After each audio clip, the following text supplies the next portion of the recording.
ایسی کوئی دلیل موجود نہیں جس سے یہ پتہ چلتا ہو کہ شعبان کی 15ویں رات کو ہم قبرستان میں جائیں یا اس سے اگلے دن ہم قبرستان میں جائیں، ایسی کوئی ثبوت نہیں موجود ہے۔ لیکن آج دیکھیے بہت سارے مسلمان مزاروں، خانقاہوں اور قبرستانوں کو مزین کر کے سجاتے ہیں، وہاں ٹیوب لائٹ اور ہر طرح کی لائٹس اور روشنیوں چراغوں کے ذریعے سے محفلوں کو مزین کیا جاتا ہے، سجایا جاتا ہے، وہاں قبرستانوں کا طواف کیا جاتا ہے، قبرستانوں کے چاروں طرف لوگ چکر لگاتے ہیں، دعائیں مانگتے ہیں، اپنی حاجتوں کو پیش کرتے ہیں، غوث اعظم دستگیر تصور کرتے ہوئے اپنی ضرورتوں کو ان کے سامنے پیش کرتے ہیں، ان سے امیدیں لگاتے ہیں، ان سے وہاں جا کر محبت کرتے ہیں، ان کے سامنے اپنے سر کو جھکاتے ہیں، وہاں جا کر رکوع کرتے ہیں، وہاں پیر بابا کھڑے ہو کر اپنے ہاتھوں میں مور کے پنکھ کو لے کر ان کی پیٹھوں پر اس پنکھ کو لہراتے ہیں۔ الحمدللہ رب العالمین والصلاة والسلام علی رسولہ الامین، اما بعد فاعوذ باللہ من الشیطان الرجیم، بسم اللہ الرحمن الرحیم، ومن يعص الله ورسوله ويتعد حدوده يدخله نارا خالدا فيها وله عذاب مهين۔ برادران اسلام، آج کے اس درس میں ہم تمام لوگ اس بات کو جاننے کی کوشش کریں گے کہ کیا شعبان کی 15ویں رات کو قبرستان میں جانا اور قبرستان میں جا کر وہاں انتقال کیے ہوئے لوگوں کے لیے مغفرت کی دعا کرنا، کیا یہ طریقہ صحیح ہے؟ کیا یہ طریقہ رسول اکرم صلی اللہ علیہ وسلم سے ثابت ہے؟ اس سلسلے میں کون کون سی حدیثیں موجود ہیں؟ آئیے ان تمام باتوں کو کھنگالنے، جانچنے اور پرکھنے کی ہم لوگ کوشش کرتے ہیں، اس امید کے ساتھ کہ یقینی طور پر انشاءاللہ اللہ رب العالمین ہم تمام لوگوں کو حق بات کہنے اور رسول اکرم صلی اللہ علیہ وسلم کی سنت نبویہ پر عمل کی توفیق عطا فرمائے۔ میرے بھائیوں، آئیے سب سے پہلے جامع الترمذی کی وہ حدیث دیکھتے ہیں، سنتے ہیں اور جانتے ہیں جسے مجلسوں میں عام طور پر علماء کرام اور بہت سارے لوگوں سے آپ نے منبر و محراب پر تقریروں میں یہ بیان کرتے ہوئے اس حدیث کو سنا ہوگا۔ وہ حدیث اس طریقے سے ہے کہ بیان کیا جاتا ہے کہ ایک رات رسول اکرم صلی اللہ علیہ وسلم حضرت عائشہ صدیقہ رضی اللہ عنہا کے پاس موجود تھے، اور ہوا یہ کہ آپ صلی اللہ علیہ وسلم وہاں سے نکلے، حضرت عائشہ رضی اللہ عنہا پیچھے پیچھے گئیں تو کیا دیکھتی ہیں کہ آپ بقیع میں ہیں۔ آپ صلی اللہ علیہ وسلم نے ان سے پوچھا کہ کیا تمہارا یہ گمان تھا، تمہاری یہ سمجھ تھی، تمہارا یہ خیال تھا کہ اللہ اور اس کے رسول صلی اللہ علیہ وسلم تم پر ظلم کریں گے؟ انہوں نے یعنی حضرت عائشہ رضی اللہ عنہ نے کہا اللہ کے رسول صلی اللہ علیہ وسلم میں یہ سمجھی تھی کہ شاید آپ کسی اور بیوی کے ہاں چلے گئے ہیں۔ تب آپ صلی اللہ علیہ وسلم نے فرمایا کہ ان اللہ تبارک و تعالی ينزل ليلة النصف من شعبان إلى السماء الدنيا فيغفر لأكثر من شعر غنم كلب۔ جامع الترمذی حدیث نمبر 739۔ آپ صلی اللہ علیہ وسلم نے فرمایا کہ بے شک اللہ تبارک و تعالی شعبان کی 15ویں رات کو آسمان دنیا پر آتا ہے اور اتنے لوگوں کی مغفرت کر دیتا ہے جتنا کہ بنو کلب کے بکریوں کے بال ہیں۔ اس حدیث کو خود امام ترمذی رحمۃ اللہ علیہ نے ذکر کرنے کے بعد اس کے ضعف کی طرف اشارہ کیا، بلکہ انہوں نے یہ بھی ذکر کیا ہے کہ خود امام بخاری رحمۃ اللہ علیہ نے اس حدیث کو ضعیف کہا ہے۔ میرے بھائیوں، آئیے وہ حدیث بھی سماعت فرما لیجئے، سن لیجئے جو حدیث صحیح مسلم کی ہے، حدیث نمبر 974 ہے۔ وہ حدیث بھی عام طور پر لوگ بیان کرتے ہیں اور کہتے ہیں کہ یہ حدیث تو ضعیف نہیں ہے، اس حدیث میں تو بقیع میں جانے کا تذکرہ ہے، آپ کیوں منع کرتے ہیں 15ویں شعبان کی 15ویں رات کو قبرستان میں جانے سے؟ تو میرے بھائیوں، آئیے آپ خود ہی وہ حدیث سن لیجئے اور سمجھنے کی کوشش کیجئے، جاننے کی کوشش کیجئے کہ کیا اس حدیث میں شعبان کی 15ویں رات کا کوئی تذکرہ موجود ہے، کوئی ثبوت موجود ہے یا نہیں ہے۔ آئیے وہ حدیث سنتے ہیں۔ حضرت عائشہ رضی اللہ عنہ بیان کرتی ہیں کہ ایک رات رسول اکرم صلی اللہ علیہ وسلم میرے پاس تھے، آپ نے جو چادر اوڑھ رکھی تھی اسے اور اپنے جوتے کو اتارا اور اپنے سر کے قریب رکھ دیا۔ آپ نے جو چادر پہن رکھی تھی اس کا ایک کونا بستر پر بچھایا اور آپ اس پر لیٹ گئے۔ ابھی تھوڑی ہی دیر گزری تھی کہ آپ نے یہ سمجھا کہ شاید میں سو گئی ہوں، چنانچہ آپ صلی اللہ علیہ وسلم نے اپنی چادر کو اٹھایا، اپنے جوتے کو آپ نے پہنا اور گھر سے باہر نکل گئے، دروازہ کھولا اپنے اور باہر نکل گئے اور آہستہ سے دروازہ کو بند کر دیا۔ میں اٹھی اور میں نے بھی اپنے ذرہ کو سر پر پہن لیا، دوپٹہ اوڑھی اور چادر لپیٹ کر میں بھی آپ کے پیچھے پیچھے چل دی۔ آپ صلی اللہ علیہ وسلم بقیع میں پہنچے اور کافی دیر تک کھڑے رہے، اور آپ صلی اللہ علیہ وسلم نے اس دوران دعا کے لیے 3 دفعہ اپنے ہاتھوں کو اوپر بلند کیا، اور آپ صلی اللہ علیہ وسلم اس کے بعد واپس پلٹے تو میں بھی واپس پلٹی۔ آپ تیز تیز چلے تو میں بھی تیز تیز چلی، آپ ہلکے ہلکے دوڑے تو میں بھی ہلکے ہلکے دوڑنے لگی،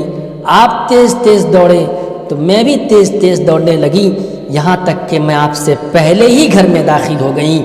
ابھی گھر میں پہنچی ہی تھی کہ آپ صلی اللہ علیہ وسلم بھی پہنچ گئے۔ آپ صلی اللہ علیہ وسلم نے مجھ سے پوچھا، عائشہ یہ تمہیں کیا ہو گیا ہے؟ تمہاری سانس کیوں پھولی ہوئی ہے؟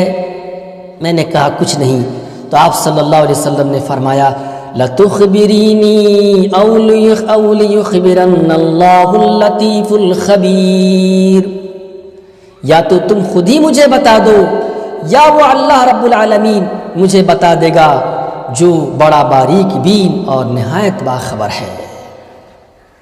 میرے بھائیوں، یہاں پر تھوڑی دیر کے لیے رکیے اور تھوڑا تھنکنگ کیجئے، اپنے دماغ پر زور ڈالیے اور سمجھنے کی کوشش کیجئے کہ وہ لوگ جو آپ صلی اللہ علیہ وسلم کو عالم الغیب کہتے ہیں اور کہتے ہیں کہ ان کے پاس غیب کی خبریں موجود تھی، اللہ رب العالمین نے آپ کو عالم الغیب بنایا تھا یا آپ کو غیب کی بعض خبریں بغیر کسی وسیلے اور ذرائع کے دے رکھی تھی، تو ایسے لوگوں کو یہ جان لینی چاہیے کہ جب ایسی بات تھی تو آپ صلی اللہ علیہ وسلم نے ان سے یہ بات کیوں کہا حضرت عائشہ صدیقہ رضی اللہ عنہا سے کہ لَتُخْبِرِينِي أَوْ لِيُخْبِرَنَّ اللَّطِيفُ الْخَبِيرُ، یا تو تم خود ہی مجھے بتا دو یا وہ اللہ تبارک و تعالی مجھے بتا دے گا جو نہایت باریک بین اور انتہائی باخبر ہے۔ آپ صلی اللہ علیہ وسلم یہ کیوں پوچھتے، آپ یہ سوال کیوں ان سے کرتے جبکہ آپ جانتے ہی تھے؟ آپ تو نہیں جانتے تھے، آپ کے پاس غیب کی خبر نہیں تھی، اس لیے نے آپ صلی اللہ علیہ وسلم نے ان پر اس بات کا زور ڈالا کہ تم مجھے بتاؤ یا وہ اللہ رب العالمین جو ہمیشہ مجھے غیبی باتیں وحی کے ذریعے سے بتاتا ہے، وہ باتیں اللہ رب العالمین مجھے وحی کے ذریعے سے بتا دے گا۔ میں نے کہا میرے ماں باپ آپ پر قربان ہوں، پھر میں نے آپ صلی اللہ علیہ وسلم کو سب کچھ بتا دیا۔ آپ صلی اللہ علیہ وسلم نے اپنے ہتھیلی کو میرے سینے پر اس طرح مارا کہ مجھے اس سے تکلیف محسوس ہوئی۔ پھر آپ صلی اللہ علیہ وسلم نے فرمایا، اَظَنَنْتِ أَنْ يَحِيفَ اللَّهُ عَلَيْكِ وَرَسُولُهُ، کیا تمہارا خیال یہ تھا کہ اللہ اور اس کے رسول صلی اللہ علیہ وسلم تم پر ظلم کریں گے؟ میں نے دل میں کہا چاہے لوگ جتنا چھپائیں اور جو چھپائیں، یقیناً اللہ تعالیٰ تو جانتا ہے، اللہ رب العالمین سب کچھ جانتا ہے۔ پھر آپ صلی اللہ علیہ وسلم نے فرمایا، فَإِنَّ جِبْرِيلَ أَتَانِي حِينَ رَأَيْتِ فَنَادَانِي فَأَخْفَاهُ مِنْكِ،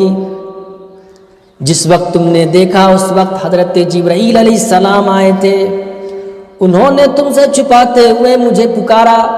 آہستہ سے پکارا، تو میں نے بھی تم سے چھپاتے ہوئے آہستہ سے انہیں جواب دیا۔ وَلَمْ يَكُنْ يَدْخُلُ عَلَيْكِ وَقَدْ وَضَعْتِ ثِيَابَكِ، اور وہ تم پر تمہارے گھر میں داخل نہیں ہو سکتے تھے کیونکہ تم نے اپنے اضافی کپڑے اتارے ہوئے تھے۔ وَظَنَنْتُ أَنْ قَدْ رَقَدْتِ، اور میں نے یہ سمجھا کہ تم سو چکی ہو، فَكَرِهْتُ أَنْ أُوقِظَكِ، تو میں نے یہ ناپسند کیا کہ میں تمہیں جگاؤں، وَخَشِيتُ أَنْ تَسْتَوْحِشِي، اور مجھے اس بات کا بھی خدشہ تھا کہ کہیں تم میرے بغیر خوف و وحشت میں مبتلا نہ ہو جاؤ۔ پھر آپ صلی اللہ علیہ وسلم نے فرمایا فقال ان ربك يأمرك ان تأتي اهل البقيع فتستغفر لهم،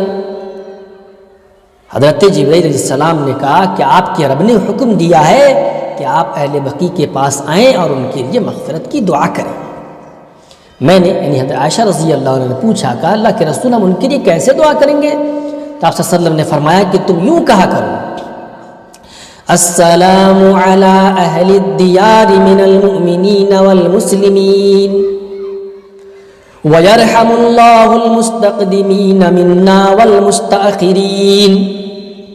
وإنا إن شاء اللہ بکم للاحقون۔ صحیح مسلم حدیث نمبر 974۔ یہ پوری حدیث بڑی اور لمبی حدیث آپ نے سنا، کیا اس پوری حدیث میں شعبان کی 15ویں رات کا تذکرہ ہے؟ کیا اس حدیث میں شعبان کی 15ویں رات میں قبرستان جانے کا کوئی ثبوت ملتا ہے؟ اس حدیث کو اگر آپ نے صحیح سے سنا ہوگا تو یقینی طور پر آپ نے جان لیا ہوگا کہ اس حدیث میں کہیں پر بھی شعبان کی 15ویں رات کا کوئی تذکرہ نہیں ہے، اور نہیں اس حدیث میں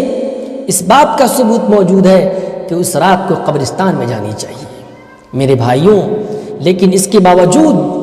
آج بہت سارے نام لیوا مسلمان جو مختلف فرقوں، گروہوں اور جماعتوں میں بٹ چکے ہیں اور اپنی اپنی دکانیں سجائے رکھے ہوئے ہیں، اپنی اپنی دکانوں کی سجاوٹ کو بڑھانے کے لیے، اپنی جماعتوں کو آگے بڑھانے کے لیے، روپیوں اور چند روپیوں اور پیسوں کے لیے جو آج دین، دھرم اور ایمان سب کا سودا کر بیٹھے ہیں، آج وہ مسلمان تقریروں میں، میلادوں میں،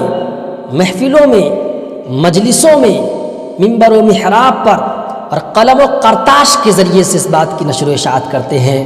کہ شعبان کی 15ویں رات کو قبرستان میں جانی چاہیے یا اس سے اگلے دن میں قبرستان جانی چاہیے۔ لیکن میرے بھائیوں، ایسی کوئی دلیل موجود نہیں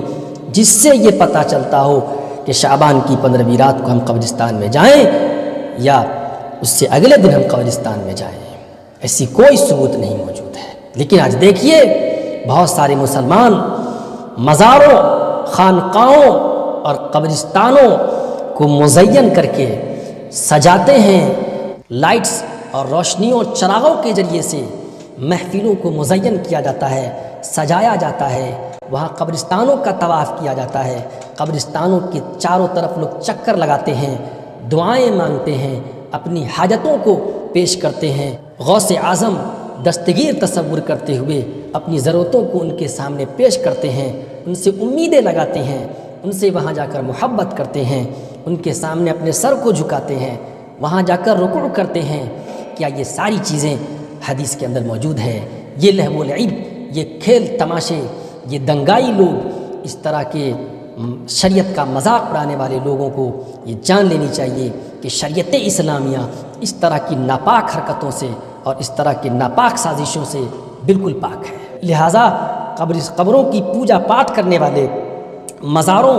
درگاہوں کو سجانے والے، خانقاہوں کو سجانے والے اور اس دن ایک نیا جشن اور ایک نئی عید منانے والے لوگوں کو یہ بات جان لینی چاہیے کہ یہ مسلمانوں کا طریقہ نہیں ہے، یہ منافقوں کا طریقہ ہے، یہ اسلام مذہب کا درس نہیں ہے، بلکہ یہ تمہاری اپنی طرف سے بنائی ہوئی یہ پاٹھ شالہ ہے، یہ تمہارا اپنی طرف سے بنایا ہوا یہ تمہارا طریقہ ہے۔ رسول اکرم صلی اللہ علیہ وسلم کا ایسا کوئی طریقہ موجود نہیں ہے اور نہیں آپ صلی اللہ علیہ وسلم سے کوئی ایسی بات ثابت ہے۔ لہٰذا ایسی مجلسوں اور ایسے محفلوں کو سجانے سے مسلمانوں کو محفوظ رہنی چاہیے اور ایک سیدھی اور سادی زندگی گزارتے ہوئے ہمیں اللہ رب العالمین کو خوش کرنے کی کوشش کرنی چاہیے۔ آئیے ہم سب لوگ اس بات کی اللہ رب العالمین سے دعا مانگتے ہیں کہ اللہ رب العالمین ہم تمام لوگوں کو ہمیشہ سیدھے راستے پر صراط مستقیم پر چلائے اور الٹے ٹیڑھے راستوں سے بچائے۔ وہ طریقہ جو رسول اللہ صلی اللہ علیہ وسلم کا طریقہ نہیں تھا ان طریقوں سے ہمیں محفوظ رکھے، بلکہ آپ صلی اللہ علیہ وسلم کا جو طریقہ تھا اسی طریقے پر ہمیں چلائے، کیونکہ رسول اکرم صلی اللہ علیہ وسلم کا طریقہ ہی سب سے بہتر طریقہ ہے، اور سب سے برے امور وہ ہیں جو دین میں نیا ایجاد کیا جائے۔ تو ان دین میں نئے چیزوں کی ایجاد کرنے سے اللہ رب العالمین ہم تمام لوگوں کو محفوظ رکھے، آمین۔ سبحانک اللہم ربنا بحمدک اشہد ان لا الہ الا انت استغفرک و اتوب الیک۔